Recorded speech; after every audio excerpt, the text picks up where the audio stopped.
Am I guilty for using my sister-in-law's garden flowers in my wedding bouquet? My wedding was put on hold due to coronavirus. During this time, sister-in-law's grandfather got sick, so she traveled to stay with her family.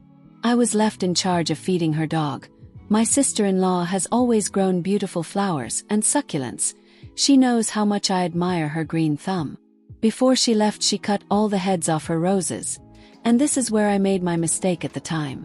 I did not know you could cut the heads off roses and make more grow. So when I was overfeeding the dog, I noticed more growing and was amazed. Then the restrictions in my country were lifted. My husband and I decided to throw together a quick wedding ceremony.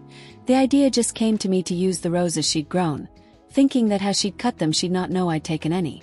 As I was overcutting them, I remembered the succulents and decided to grab a few in their pots to use as centerpieces. We'd always wanted to get married in my grandmother's church and venue hall, which was 2 hours away from our home and sister-in-law's home. Sister-in-law decided she'd come back for the wedding, but would fly into that local airport, then go straight to the local hotel instead of going home when she landed, then driving to the wedding and back all in one day. The wedding itself went beautifully. She was happy and I was so happy. Everyone was happy. We get to the after party and sister-in-law notices the succulents and gets very angry, asking if they're hers, and how could I do that? She started trying to snatch them up. Unfortunately, this caused a light fuss while I asked her to stop, that she was ruining my wedding, while I grabbed at the succulent. She loudly said, "You're stealing from me." My family wrongly took this to mean they could take the succulents. The ones they didn't take did end up damaged as people touched the leaves and squeezed them. Sister-in-law took all my succulent centers that she could and left in a huff. After that, the party died down.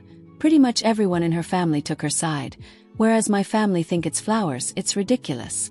When she arrived home the next day, she noticed the roses were gone, and sent a message saying how could I steal her plants without permission, and that she was sick of me overstepping all the time. Personally, I feel like they're just plants, they will grow back. And it's a shame for her to have spoiled the after party when she could have just left the succulents, and most people would have ignored them. But I also understand she spends a lot of time and money growing many of these plants, and they are her pastime that I should have asked to use them. So, I borrowed some flowers without permission, but my sister-in-law shouted at me during my wedding party. So, am I guilty? Let's listen to some comments from the community before I read the update. Good God, you are guilty. As a plant enthusiast myself, I'd be pissed. She has every right to be upset. You did steal her plants. You went over to her house and took things that did not belong to you and butchered her rose bushes. You owe her a massive apology and some monetary reimbursement for the damaged plants at the very least. As a crazy plant lady, my blood is boiling.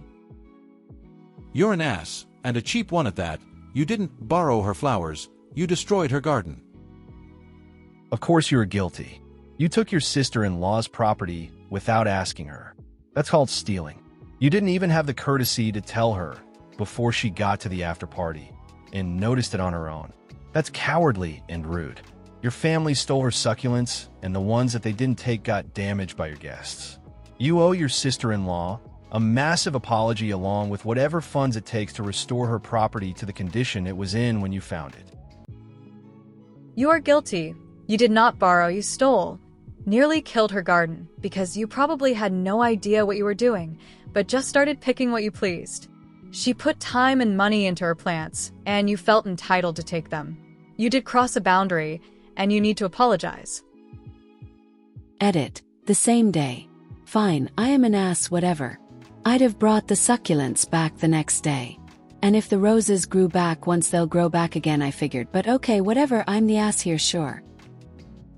Let's listen to some comments from the community before I read the update. You are guilty big time. Do you even know how much time, money, and effort goes into growing things? Especially roses and succulents. You didn't even ask her. I wouldn't blame her if she never talks to you again. You sound ridiculously entitled. And after that edit, I'd be willing to bet this isn't an out-of-character instance of assholery from you. Yikes. I feel so bad for your sister-in-law. Final update. 13 days later. One of you snitches posted it to a group, shaming weddings. I found the group and have a mutual friend on it and showed me the screenshot. Roses grow back, and succulents are €2 in grocery stores. But my life, my human life could be over. You've all left a strain on my beautiful memory over cheap plants. However, I'm going on vacation tonight. When I am back, I will be buying some grocery succulents for my sister-in-law, who told me no, it's fine via private message when I asked if she wanted me to buy her some. So all your call-outs are no good. I am not the cold person you frame me, as I love my sister and am heartbroken I crossed a boundary. Let's listen to some comments from the community before the end of the video. You are guilty, purely for posting to this sub then, throwing a toddler tantrum, and pouting when you didn't get the answer you wanted. Oh my God! Look at the way you have accepted the judgment. You are guilty, without a doubt. As a plant person, I can tell you, my plants are my babies. If you were my sister-in-law, you'd be paying much more. I'd have made a much bigger scene and announced to all the guests how you stole from me, and I would definitely have taken things dear to you. Snap out of your selfish world and stop taking advantage of other people. Oh my God, you are guilty, and you even misrepresented the depth of your assholery in the title. You didn't just use her flowers in your bouquet. You plundered her garden and undid hours, days, months of effort. You should be begging her for forgiveness. Your family probably bears some of the blame for your actions, because no one who raised you or was part of shaping your worldview taught you that other people's property is off limits, and that you should be respectful and remorseful if something you did causes someone else distress or loss. I can't believe they're supporting you in this. I'm disgusted with you all. Edited to point and laugh at your edit. Reputations grow back. Sometimes. And if you could have gotten comparable plants for $2 each, why the F didn't you just pay for some to use? Why did you take hers? You did a thoughtless, hurtful thing and are not showing remorse for anything except being outed. Of course you're getting dragged. And let me remind you that, no, it's fine has never in the history of ever meant that anything is fine. Jesus. I hope you guys appreciate that first story. Now let's listen to this story about an entitled coworker. Entitled bully gets their just rewards. My wife has an entitled co-worker acquaintance. I use the term acquaintance as she does run in our friend circle, but we try to limit or avoid contact with her. We will call her Carrie. Anyways, Carrie is known for bullying coworkers at work, saying that she can get people fired, she can't, screaming at people, and at large, just general bad behavior. Her favorite thing to intimidate people with is to tell them to F around and find out. This is important for later. So Carrie had a F buddy. Nothing serious, just a guy she would bang and kick out the door. Carrie is also notorious for collecting engagement rings. She would begin dating a guy, get a ring from them, get them to pay off some bill for her, then kick them to the curb. Again, I bring this up only as context to her character and to reinforce that the F-buddy guy meant nothing to her, as she didn't date him nor tried getting a ring from him. She used him, then kick him to the curb whenever someone with money showed her attention. She would also frequently talk ish about this guy behind his back. So Carrie was on one of her short-term engagements, so the F-buddy, let's call him Bill, was currently not someone she was seeing, as the new guy just bought her a $6,000 ring. I'm serious, she collected engagement rings like they were Pokemon and paid 10 grand to get her roof fixed. So she was happy with this guy and had no interest at all in Bill. Enter Mandy. Mandy is another coworker of my wife and Carrie. I personally don't know her, but from what I've been told, she just got out of a 15-year marriage where she wasn't allowed to do anything and was very controlled. Carrie and Mandy are friends, well, drinking buddies. Carrie likes to drink a lot, and by that, I mean all the time. But nevertheless, they were on good terms. So randomly, Mandy meets Bill. Mandy doesn't know Bill's history with Carrie, nor knows that he even knows her. They hit it off like really good, and they're getting along so well that they begin dating. And it blossoms into a great relationship, one that's built on respect and love. Carrie finds out, and she loses her effing mind. Again, she never dated Bill, never wanted to date Bill. she never had any interest in him besides intimate relationships. Hell, she is currently engaged to a guy. But Mandy took her man, and she let the world know about it. Carrie started by going to their boss daily and asking him, why does that little pitch still work here? She would also loudly exclaim this on the work floor for all to hear. Also, Carrie spent a whole hour yelling and screaming at her for something Mandy didn't even do. Carrie would also frequently harass them both when they were out and about in town. She would loudly call her a pitch, plut, punt, and just all the nasty things you can say about someone.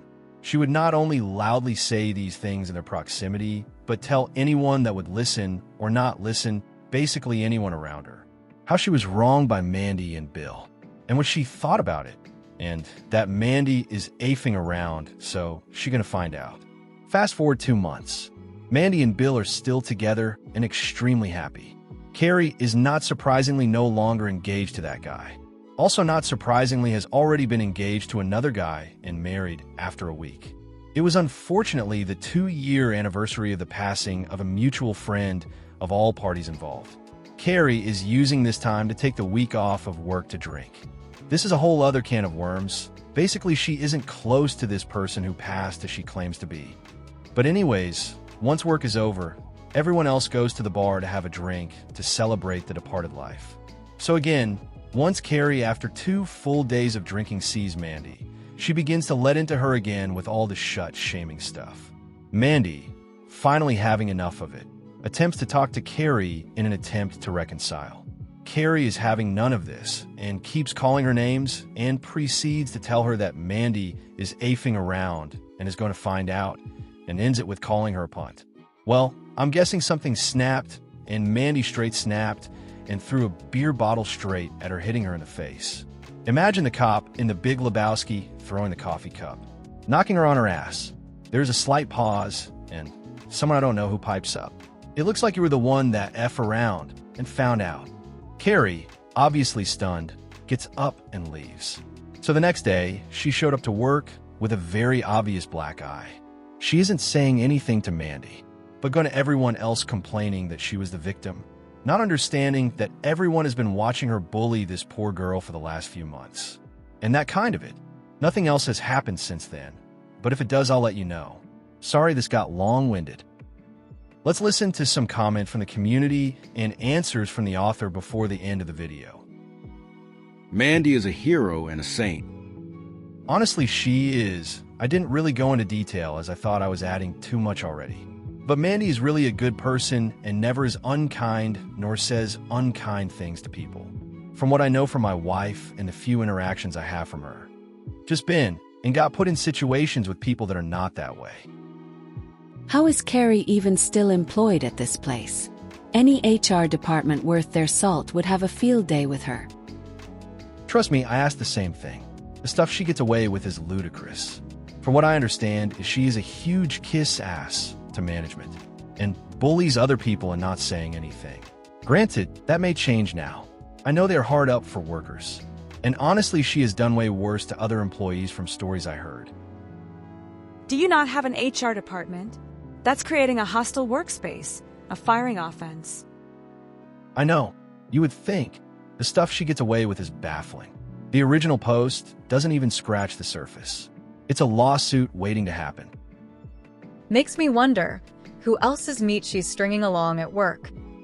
That's never been said out loud, but has definitely been thought of as a possibility given all the incidents. I need an update as soon as possible. Unfortunately, at this time, there is nothing to update on. Granted, though her sister and brother also are similar with the entitlement and have stories attached to that. I thought about sharing those ones too, due to the interest gathered from this one, mainly because that whole family is entitled. But the sister one is more entwined and involves my wife and I this time. She doesn't want the story told. And the brother one, though entitled, isn't that really good, especially without the other sister one for some background. But who knows, she may change her mind. I hope you guys appreciate that second story. Now let's listen to this story about entitled people at a bar in the UK. Entitled men leaving their drinks on our table didn't expect us to fight back, until we did. So I got into a fight with 2 people tonight. The reason in itself was very dumb. But God, I was just tired of it. I met up today with 2 friends, Clara and Jenny, fake names. We went out to a bar and sat on one of the tables outside. There was a TV on the bar, so there were many people watching a football match with different drinks. We got our drinks and after a while, a man came, left his drink on our table and left. We looked at each other like, what the hell? The bar is literally 5 feet apart, and there weren't even that many people. He could have easily put his glass there instead of on our table, but whatever. We kept talking and drinking, and after a while there was another man who left his finished drink at our table. I can leave this here, right? He asked, didn't even wait for our answer and left. Again, what the hell, we were annoyed, but whatever. Then came a polite guy, and he asked us if he could leave his drink on our table for a bit because he was waiting for a friend. It was cold and his hands were freezing. We said, yeah, of course you can, man, no worries. He even offered to put it on the floor if it annoyed us, but we had no problem with it. Gave the drink to his friend, thanked us, then they left. And after a while, another drink was left on our table. The guy didn't even look at us, he just put it there and it was obvious it wasn't finished. So I had enough. It may seem petty, but you aren't sitting at this table, therefore you don't use it. If he had asked us if he could leave it there for a moment like the previous guy, we would have had no problem, but he didn't. Rude. So I took the drink, got up, walked towards him and offered it to him. Me, excuse me, this is yours. Him. What the? Is it bothering you that much? Yeah, it is. It hasn't been the first time and we aren't the bar. If you're finished with your drink, the bar is 5 feet apart from you. A friend of his took the man's drink and put both his and his friend's drink on our table to piss us off. So I got up, grabbed the drinks and took them to the bar. I knew they weren't finished and I knew they'd be annoyed, but that's what happens when I run out of patience. I don't care anymore. They said I was being ridiculous while I walked away, and when I came back, Clara was yelling at one of them and tugging on one of the men's arm. I then saw she had my umbrella in her hand and I realized that while I was returning the drinks, they had tried to steal my umbrella and Clara was getting it back for me. Jenny had been in shock, but at that she started arguing as well. They got more and more rude, saying how we had no manners when I had been nothing but polite with them. It was only when they yelled at us that we started to yell back at them. We kept telling them it wasn't their table, and that if it was only for a moment they could have asked us and we wouldn't have minded at all. At one point, to piss us off, one of them got dirty cans that had been on the floor and put them on our table. I threw them away while still arguing with them. One of their friends apologized to us and looked so embarrassed. They went away for a bit and one of them came back for more, until we pointed out how he was a grown 50-year-old man harassing and arguing with women in their 20s over a table and a drink. The friend that had been supporting knew at that moment that they were embarrassing themselves, because he came back and told him, "Come on, man, you're an adult. If you want to watch the football match on the TV, then fine. And if you want to get a drink and there aren't any tables left, then that's a you problem." If they had asked like the third polite guy, we wouldn't have minded, but instead they blew it up because that's how drunk and bored they were. There were even people on our side telling them to leave us alone. I feel a bit silly now that I have a more clear head for how I behaved, but God, I was just so tired of people using our table as if it was theirs at that moment. I never insulted them, by the way. When I say I screamed at them, I mean that I kept remarking how it was our table and to leave us alone. Edit 1. I'm seeing a lot of comments saying the staff should have done something or wondering why we didn't tell the staff. First of all, in my country, there aren't bouncers at bars, they are at discos. The concept of drinking here is very different to the American one. In my country, it's very normal to see parents drinking peacefully at a bar while their children play on a nearby park, or for their children to join them and have a soda or a non-alcoholic drink. It's normal for people to be at a bar with friends at 11 a.m. on a Saturday and having a drink with them.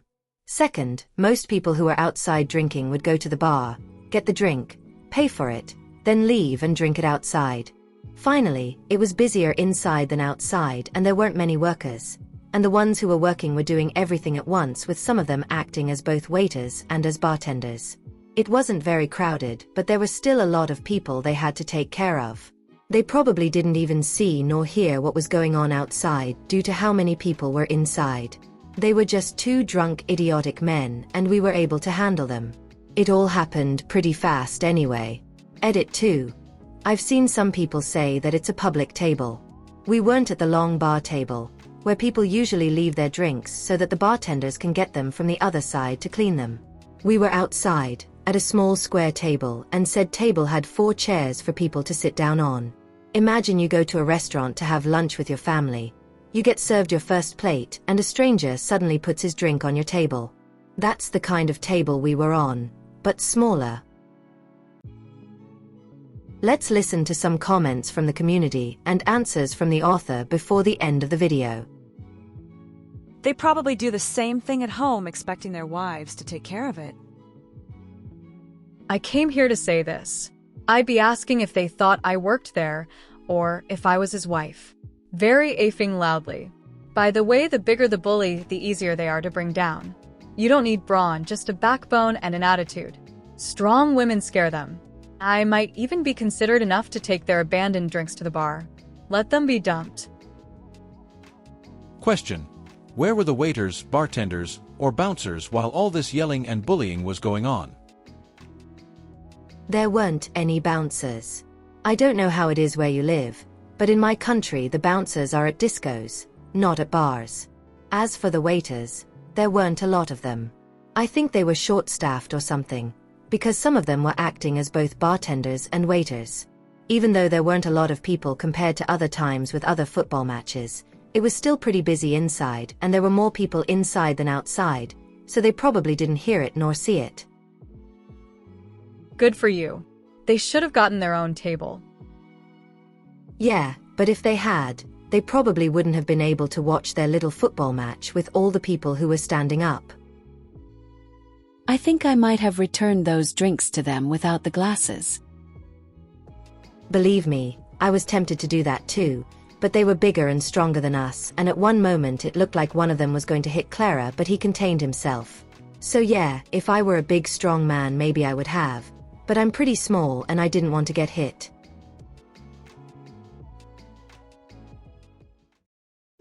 I hope you guys appreciate that third story. Now let's listen to this story about an entitled boss making a bizarre demand to an employee.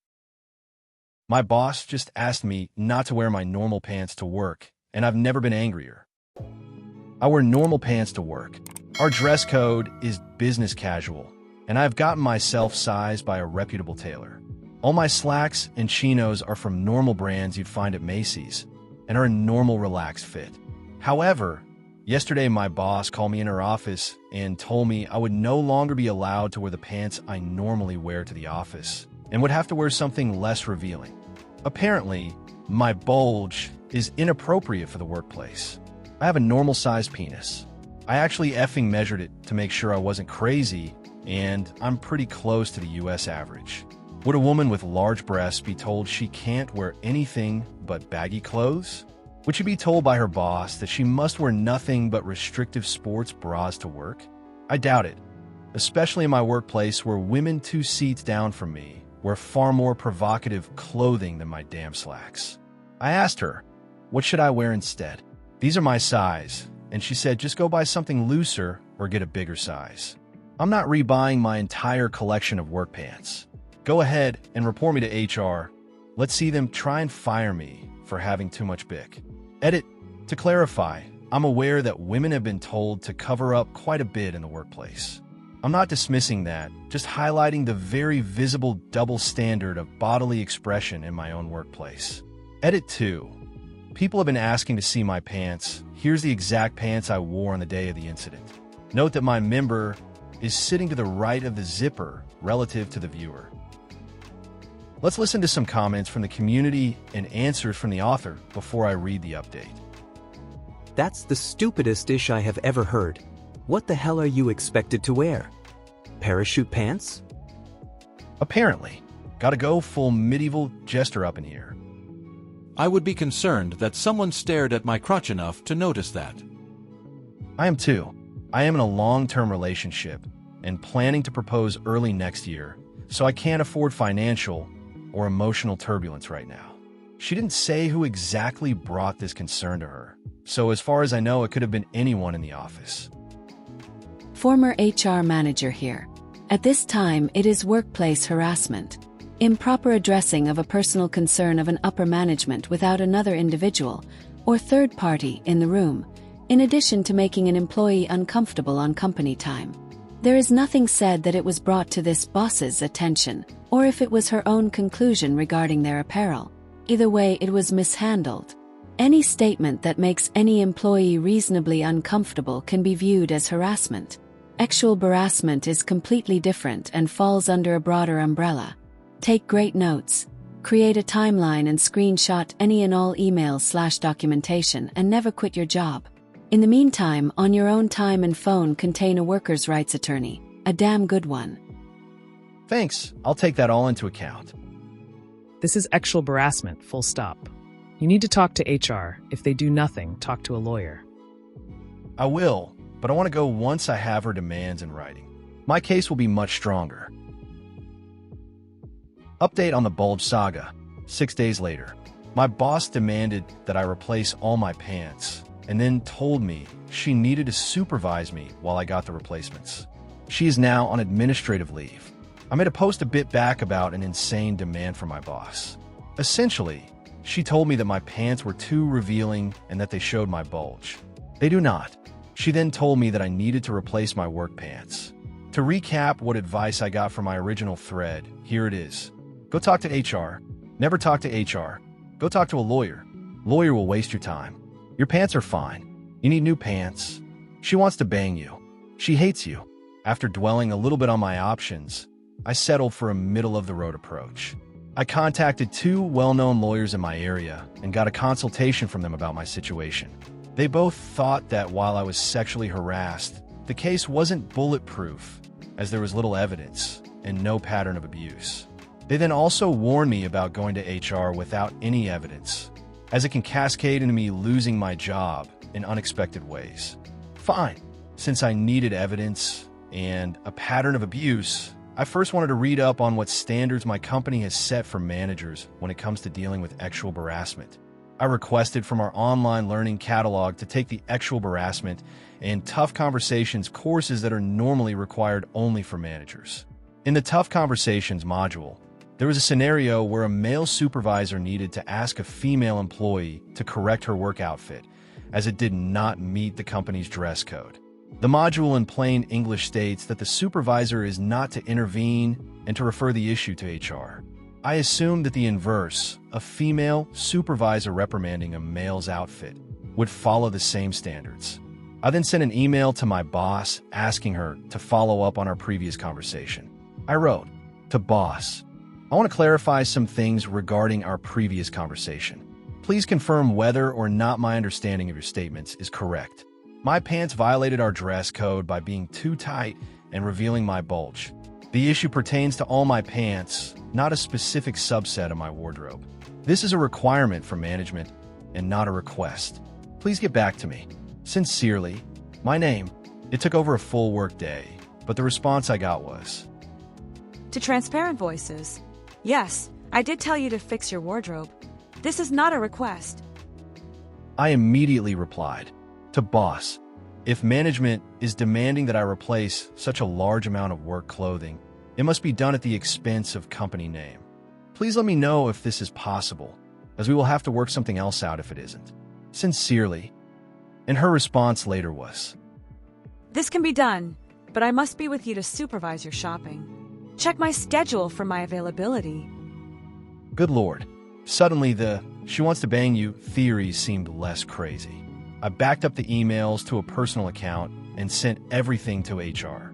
Less than 2 hours later, I received a phone call asking me to come to HR immediately and drop my work unless it was time critical. I complied. I was told that they were taking this matter very seriously and that I should take the rest of the day off. I came back to work today and boss is gone. I was told right before lunch that she had been placed on administrative leave pending a full investigation and that I shouldn't worry. It's against company policy to engage in any form of professional retaliation. I sit here now like a king on a porcelain throne, telling you about my victory during my post-lunch dump. Bye-bye, boss lady. TLDL, boss actually harassed me about my non-existent pants bulge, then demanded she take me shopping to replace all my pants. She is now probably going to be fired. Let's listen to some comment from the community and answers from the author before the end of the video. Supervise your shopping, what the F? I think the company wouldn't have given a funk, but she shot herself on the foot by saying the company could cover your new bulgeless wardrobe. Yeah, which basically means you will try on the new pants and I will stare at your crotch to make sure I can't see your wiener. Yeah. Bye-bye, lady. That manager would have to be an even greater level of idiot to put it in writing. Most similar cases we had were basically unsolvable because nothing was in writing. What a way to prove your boss was an idiot. Thanks. I was assuming that she wouldn't bite. I guess I gave her too much credit. I hope you guys appreciate that fourth story. Now let's listen to this story about a CEO's entitled daughter not wanting the rules to apply to her. Office parking war. Throwaway because my brother thinks I'm guilty and I don't need him chiming in. I'm not asking if I am. I'm 25 years old and I work in an office. The front of the office is for client parking only, so it isn't overcrowded. The back of the office has our employee parking. The front of the office has 3 handicap parking spots, and the back has none. It technically meets whatever requirements it has to. I lost both of my legs from the knees down in a terrible accident as a teen. I had to relearn to walk, have constant pain, and can't go for long distances. Carrying anything heavy is also a big challenge. I've made it work with my prosthetics and the occasional use of a wheelchair if my stumps really ache. All that said, I never wear skirts or shorts. I don't like the stares, the questions, or the unsolicited advice. When I started working my job, I asked if I would be parking out front, but my office just gave me a reserved parking spot next to the back door instead. They even hung a little sign that marks it as reserved. I suggested to management they put a handicap or 2 parking spots in the back after working there for a while, but they declined as there wasn't a need for it because I had my reserved spot. I figured they would reserve another spot to anyone else who would need it since they had a temporary reservation area for any of the pregnant coworkers. Last week was a bad week as one of my legs splintered.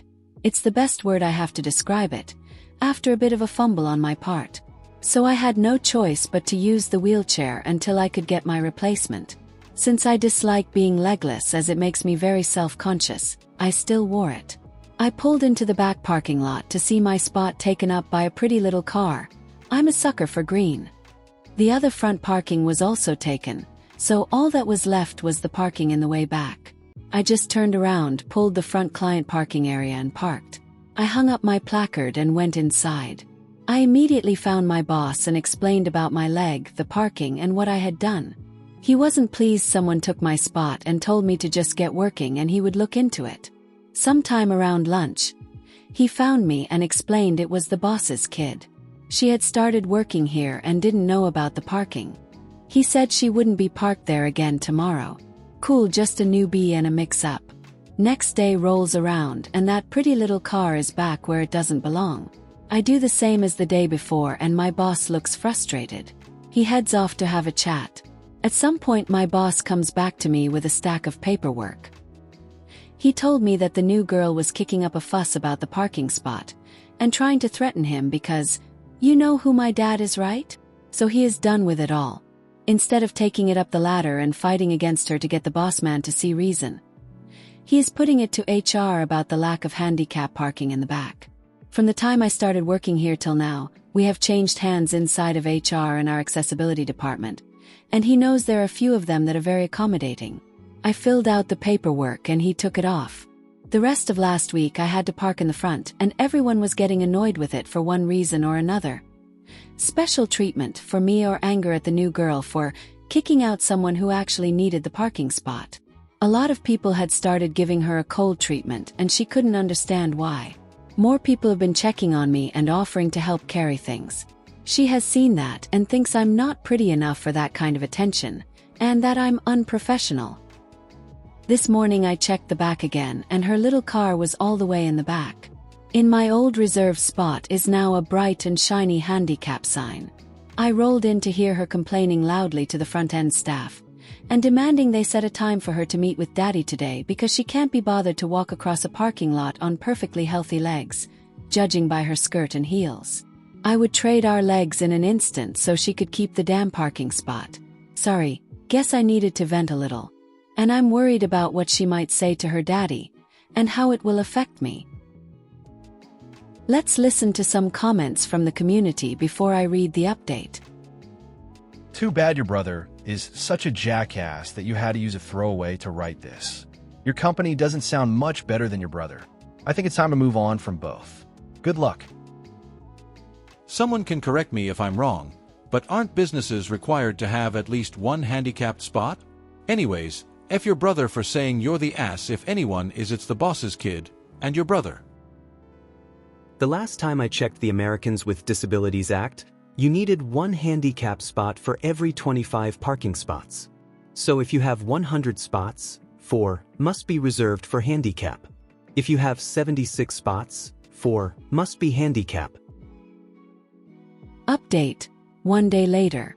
I appreciated the kind words to my annoying little rant yesterday. My brother can be pretty hard to deal with as he has a very difficult time understanding others. Maybe he didn't get enough hugs as a kid, who knows. I know not a lot of people are looking for an update, but it felt nice to have a few people on my side. That said, nothing really happened yesterday. It wasn't until I was home from work that things started to pick up. My boss called after hours. He never does this, and strongly suggested I wear a skirt to work tomorrow and then leave early for an appointment, with time off that he had approved of. When pressed, he said he really couldn't go into details because my reactions would tell a lot. I asked if there was any way to get out of wearing the skirt, and he suggested to bring a blanket to drape over my legs. My boss has never asked me for anything like this before, but I had the feeling this was to drive home a point. So, against my own feelings, I wore the skirt and went into work today. I wore the blanket over my legs into my office and worked until I was called in for a surprise meeting between me, my boss, the owner, and HR. My boss gave me a pointed look at my legs before we entered the meeting, so I put the blanket on the back of my wheelchair. The owner looked absolutely annoyed to be there, borderline angry, and stood up to say something but seemed to freeze, and I could hear his teeth click as he shut his mouth. He went to stare out the window as we, HR, my boss, and me, discussed his daughter's actions and words. Apparently, a few people had put in complaints about her for me. The owner asked one question the entire time. How long have you been? Well, when did you lose your legs? I answered and offered up proof, but my boss said it was already on file for my accommodations and can be checked there. The owner stormed out after that. HR thanked me for my time and sent me back to my office. By noon, I was leaving and the owner's daughter was packing up her space, crying while her father stood over her with the darkest expression I had ever seen on him. He frustrates easily but hardly ever yells. I can count on one hand how many times he has yelled. He was shouting her down the entire time she packed. I just rolled by as quietly as I could because I didn't want to be sucked in. My boss texted that the owner has approved me to work from home, as needed, and I will be getting a pay raise outside of the usual annual raise and bonuses. He also said that the owner will be making his daughter apologize. This turned out better than I had thought it would. Thank you everyone for listening. Let's listen to some comments from the community before the end of the video. Awesome. I guess Daddy really didn't want a lawsuit. I think it is awesome you have such a great boss. And the owner isn't completely stupid. Owner did manage to raise an entitled daughter, but it sounds like she is finally learning about karma. Better now than later. A valuable life lesson. My dad used to own a pretty big successful business before he sold it and retired.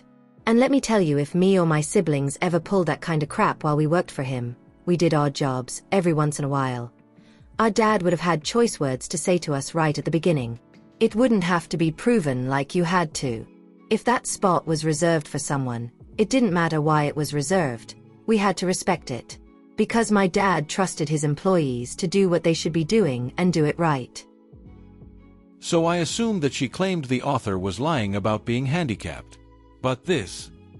How long have you been, well, when did you lose your legs? Implies a timeline question was brought up. Maybe she was accused of cutting off her legs to get the spot designated handicapped for her. You didn't happen to lose your legs sometime after my daughter was accused of being the biggest douchebag in the world in this meeting, did you? Thank you for listening to this story. Let me know in the comments if you agree with the community. What would you have done in that situation? And for those who stayed to the end, thank you. If you like this type of content, feel free to like the video and subscribe if you haven't already. Take care of yourself and your loved ones. See you soon.